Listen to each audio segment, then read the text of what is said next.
నీకెంత ధైర్యం ఉంటే ఇలా రోడ్లట్టు తిరుగుతావే నువ్వు? కాలేజీకి డుమ్మా కొట్టి వాడెవరితో తిరుగుతావా? అసలు అసలు మనం ఎంత కష్టాల్లో ఉన్నామో తెలుసా నీకు? పాపిస్తుందానా? నా కూతురు బంగారం అని అందరితో చెప్పుకుంటున్నాను కదే, అలాంటిది ముదరస్తు పనులు చేస్తావా? ఎంత ధైర్యమే నీకు? పరితెగించి రోడ్ల మీద వాడితో కొబ్బరి బొండలు తాగేదాకా వచ్చిందా నీ వ్యవహారం? ముదరస్తు దానా అని. ఇదేమో అన్ని తెలిసి నమ్మడంతా ఐస్ క్రీమ్ తింటూ కూర్చుంది. నీళ్ళు కూడా చెడగొడుతున్నావు కదే, పాపిస్తుందానా? ఇదిగో ఈ రోజు నేను ఊరికే వదలను నిన్ను. గాయత్రి, యువతలగిరా. వయసు వచ్చిన ఆడపిల్లని అలా కొట్టొచ్చా? చూడు, ఇవన్నీ ప్రతింట్లోనూ ఉండేవే. నువ్వు చేస్తున్న ఈ పని వల్ల దీనికి పరిష్కారం దొరుకుతుందా?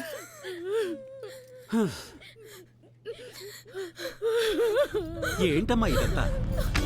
సారీ నాన్న, ప్లీజ్ సారీ నాన్న. అబ్బాయి నేను చాలా లవ్ చేస్తున్నాను నాన్న. సారీ నాన్న, నన్ను క్షమించండి. అతను నన్ను చాలా ప్రేమిస్తున్నాడు నాన్న. నన్నే పెళ్లి చేసుకుంటాను అంటున్నాను నాన్న. నా జీవితంలో మిమ్మల్ని ఏది అడగలేదు నాన్న. ప్లీజ్ నాన్న, విడదీయద్దు నాన్న. సరే చూడమ్మా, ఆడదాని జీవితంలో తాళి కట్టించుకునే అవకాశం ఒకే ఒక్కసారి వస్తుంది. ఆలోచించు. నువ్వేం చిన్నపిల్లవి కాదు. ఆలోచించే వయసు, తెలివితేటలు ఉన్నదానివి. ఆ అబ్బాయి మంచివాడు, యోగ్యుడు అయితే నాకేమీ అభ్యంతరం లేదు. ఏమండి, ఏం మాట్లాడుతున్నారు మీరు? మీకేమైనా బుర్ర పనిచేస్తుందా? గాయత్రి, నువ్వు ఊరుకో. ఇక భవిష్యత్తంతా వాళ్లదే. తన జీవిత భాగస్వామిని ఎన్నుకోవడం అనేది తన హక్కు. సరే, ఆ అబ్బాయి వాళ్ళ ఇల్లు ఎక్కడుందో చెప్పు. నేనే వెళ్ళి అతని తల్లిదండ్రులతో మాట్లాడి వస్తాను.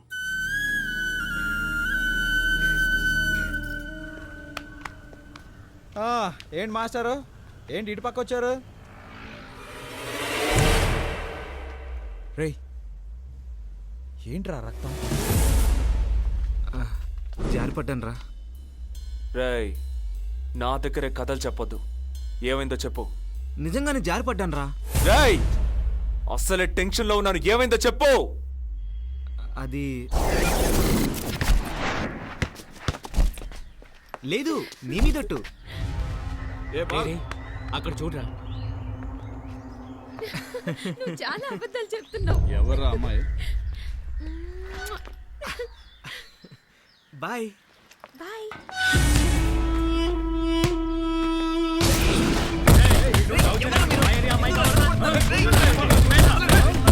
రామో, చెప్పరా. తియ్యరా బండి. జాకీ రెడీ. వద్దురా ప్లీజ్. అయిందేదో అయింది. దెబ్బలు తిన్న నేనే గమ్మునున్నాను.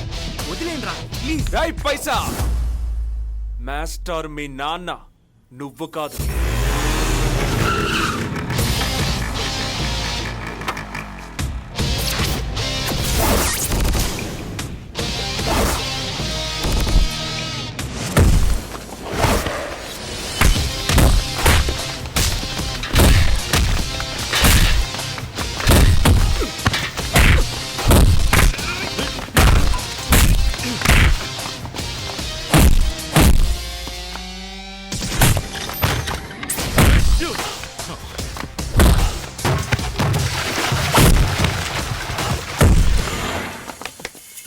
రే హరి, సిన్ను, రమేష్, ఏమైందిరా? వేరే ఏరే వాళ్ళు వచ్చి మన వాళ్ళని కొడుతున్నారు రా. రండి.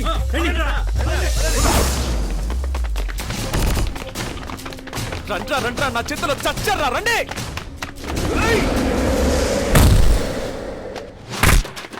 రారా. ఉండేది హైదరాబాద్ లో ఏరియా. ఏరియా నీకంటూ సెపరేట్ ఏరియా కావాలరా? అంత ఏరియారా. ఆగరా ఆగరా, దొరికావు చచ్చా.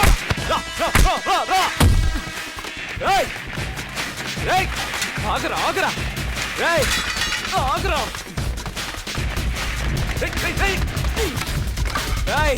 చెప్తున్నారు వినో, దెబ్బకి ఏరియా వదిలి వెళ్ళిపోవాలి, లేకపోతే నా చేతిలో చచ్చారా. కావాలరా? నచ్చడానికి పర్మిషన్ అడిగేది. చంపేస్తా మీరు. వదలండ్రా. ఇంకోసారి నా కంటికి కనిపించారు చచ్చారు వీళ్ళు. ఏయ్, వదరా. నడు.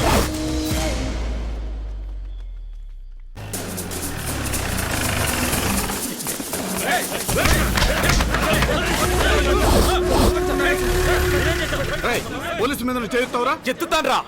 ఏం చేస్తావు?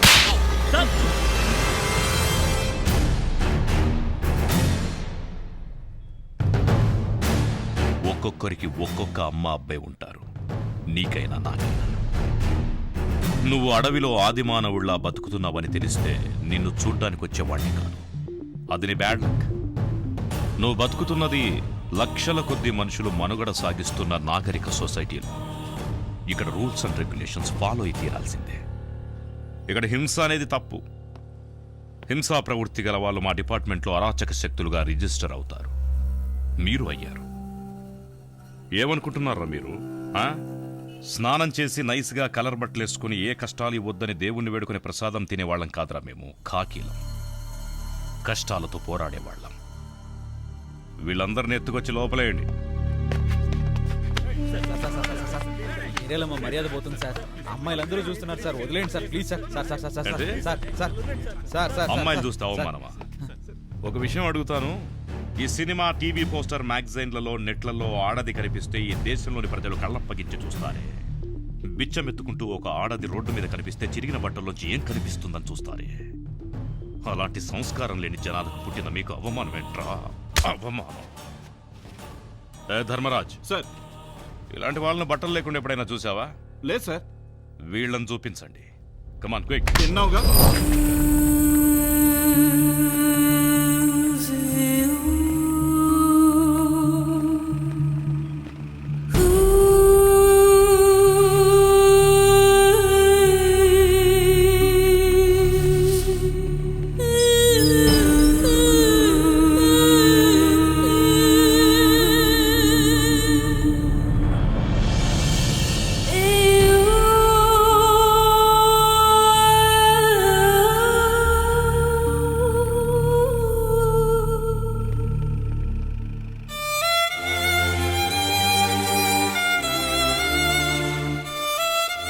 ఎవరో రౌడీ వెధవరు.